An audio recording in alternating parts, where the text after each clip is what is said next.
Hello YouTube and welcome to GrunfWorks Plays KSP. This is episode 50 of our Interplanetary Voyage Series 2. And today we will be hopefully returning the Duna Rescue Lander Warp Mark II.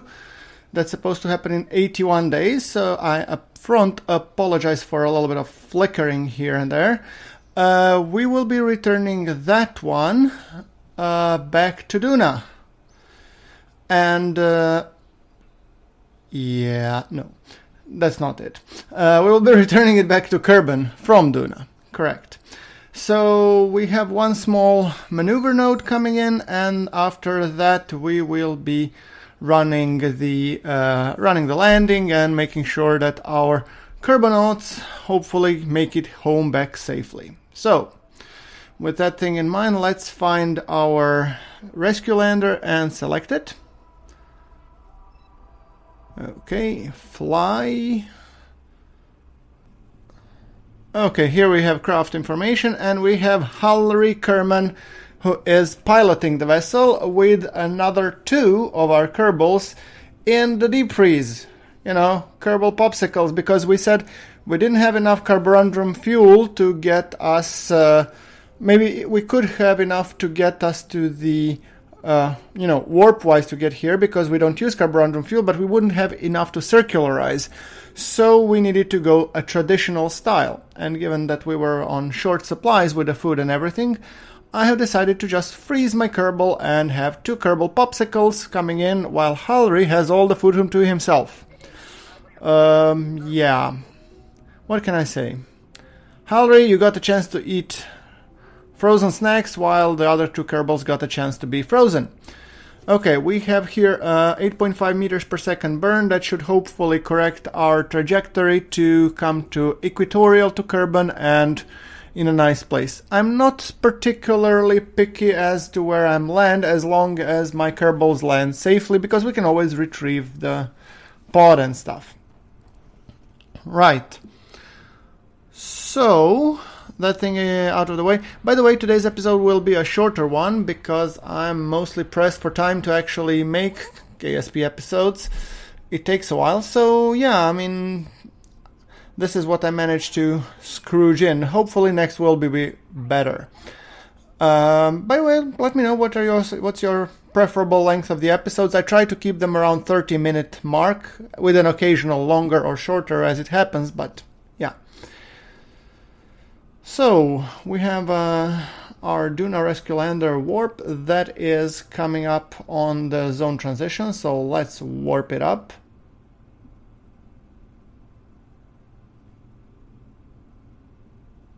I mean, our trajectory is supposed to be looking pretty darn good. So what I plan to do is I will come and I will burn at the periapsis to reduce our apoapsis to a manageable level. And after that, I will be doing the aero capture with my balut. That's kind of the plan.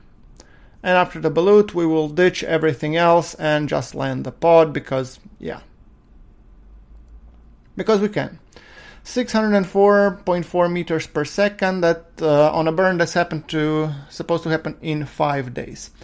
So let's just position ourselves prograde to the maneuver burn, and then we can press the time accelerator as the Kerbal comes back from the deep void of space.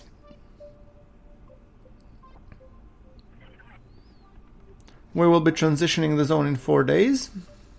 Or, sorry, we have maneuver node in 4 days, but we are transitioning the zone now, as my Kerbal alarm clock aptly points.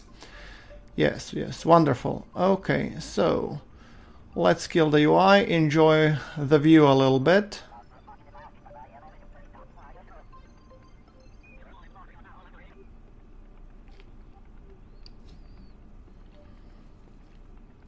Beautiful view.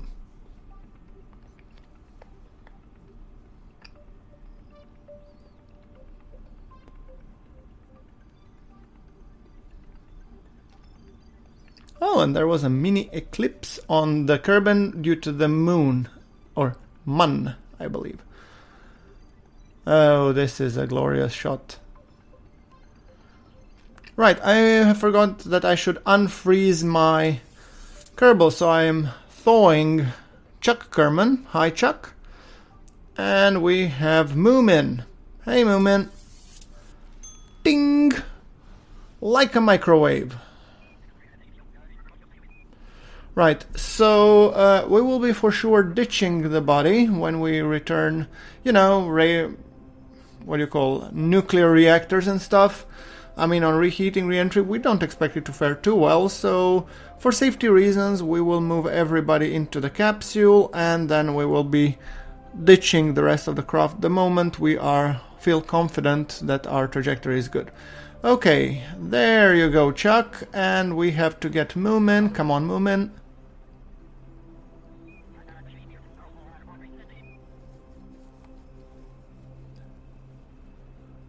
Grab this and board. Perfect. So let's look at the balut. Pre-deployment altitude looks about right. I'm gonna put here the craft information because otherwise I'm gonna forget it at the moment when I will be needing it. And we have, we have a maneuver burn to execute. Core overheating. What did I do? Yes, I believe I have killed the radiators. Yeah, I have to just reactivate the radiators. Otherwise my nuclear reactors will just shut down, as one of them aptly pointed. We need a lot of electricity to be able to run the carborundrum engines, so yes. And there we go. Kerbal is coming up. Hello, Kerbal. I might as well take a screenshot here and there.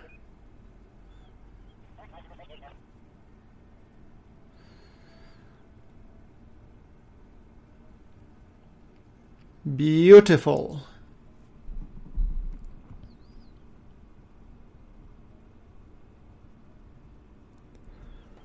Okay. Now, as we transition the dark side of Kerbal, we are 3 minutes from our maneuver node burn. So what we should do is we should just wait until we come to the right moment and then we hit the gas, hopefully lowering our periapsis down to a more manageable level.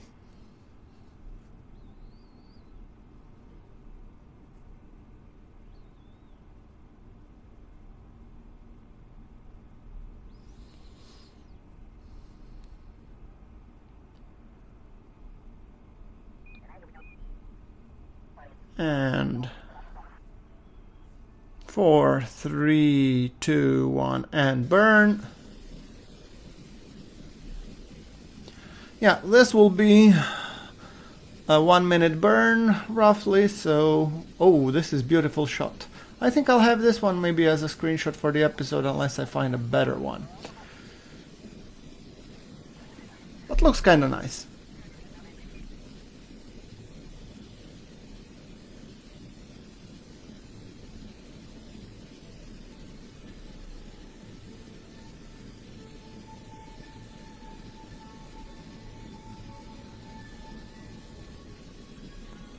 ...120 meters per second.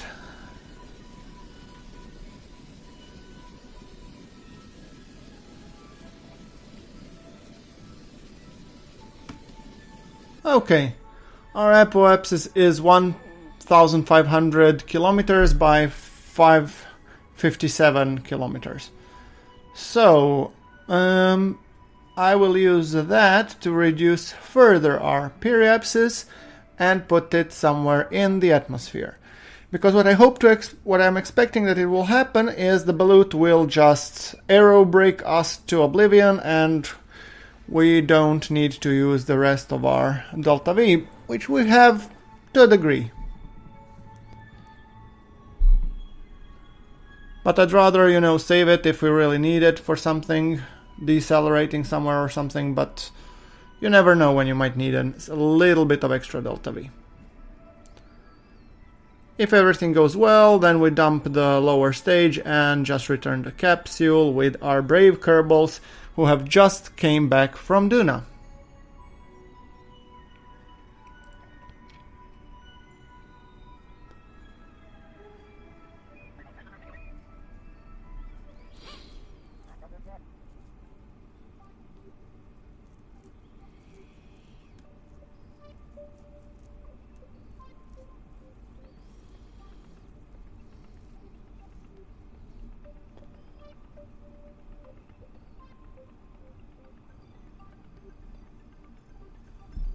Also a beautiful shot. This should look like a mission patch, you know. Yes, we rescue kerbals from all over the place.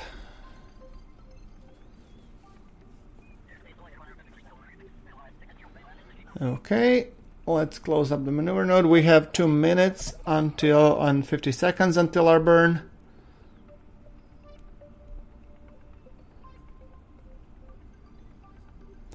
Kerbal sure looks beautiful from up here.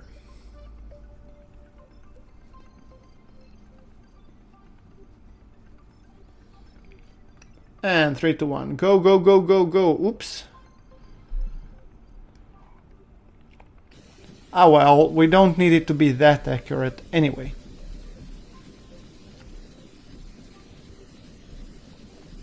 Wherever we will burn, we'll all anyway end up in a similar place. So, yeah.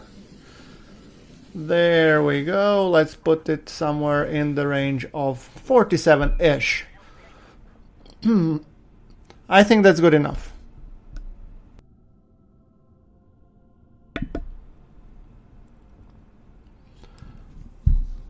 So let's just check my staging. We're almost completely out of carborundrum.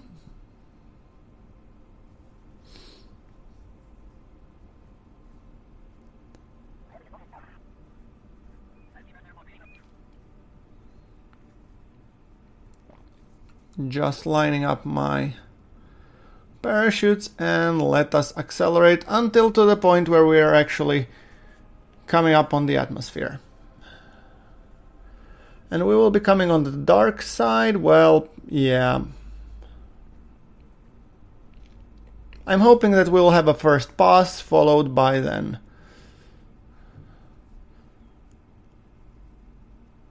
a better location, but doesn't matter.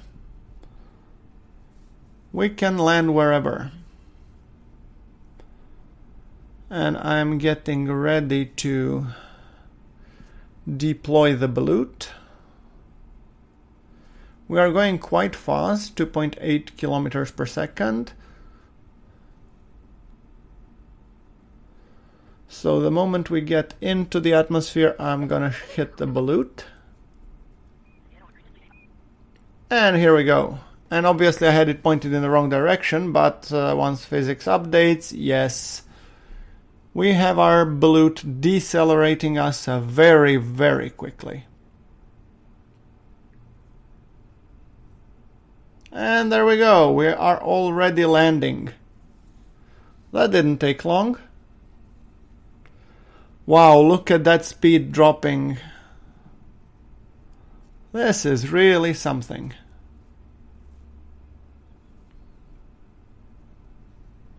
I was thinking it was gonna take me a lot more to, aerobrake and just get back to Kerbal, but it seems like this is like almost a handbrake in space, literally.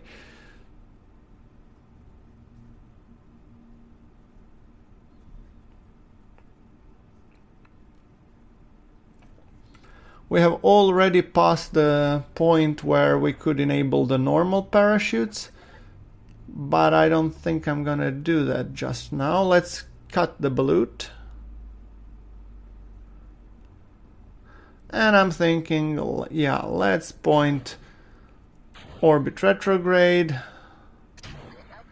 Let's get rid of this because it's pulling us down at a quite big rate, and air pressure will not help us slow down with that one because it's huge but relatively aerodynamic and heavy. So rather than risking, obliteration, I just detach the capsule and let's have our fun with it. By the way, guys, when we land, I'm gonna just retrieve the capsule and then I'll be calling it for the episode. Like I said, sorry for the shorter video. This is all I had time to record, so yeah. Hopefully things will ease up for me during the next week, so I'll be managing to do a lot more. We'll see.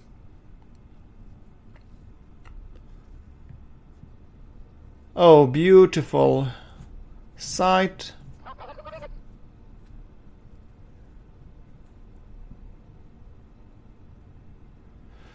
We are dropping at 73 meters per second.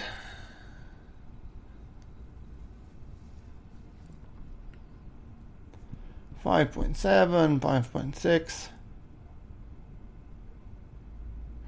I might have pulled the chutes a little bit too early because we have 4 kilometers to drop on a full parachute. Okay, that's gonna take a little bit while. Let me hit the accelerator there. And I mean, I've clearly over-engineered the chutes for this because they were supposed to hold us also while we land on Duna. So yeah, I've decided just to cut that part out because I mean, the whole part of me getting down, it would be too much and too tedious. Anyway, a successful landing, or splashdown to be perfectly honest, and we will be recovering the vessel, meaning our kerbals will, let's see what they earned. So, okay, and we've got some ribbons. They all gotten the ribbons for Duna operations, first flag on Duna, sun orbit, etc. With the Chuck getting some additional Duna ribbons for the first Duna rover drive, if you all remember how that went. Well, let's just say I wasn't overly impressed, but still he got a ribbon because he was driving, although he drove a little bit crazy. Okay guys, anyway, that's it. Thank you very much for watching. Like if you like the video, hit subscribe for more of them, and I'll be seeing you all on the next episode. But until then, thank you very much for watching. This is GrunfWorks signing off.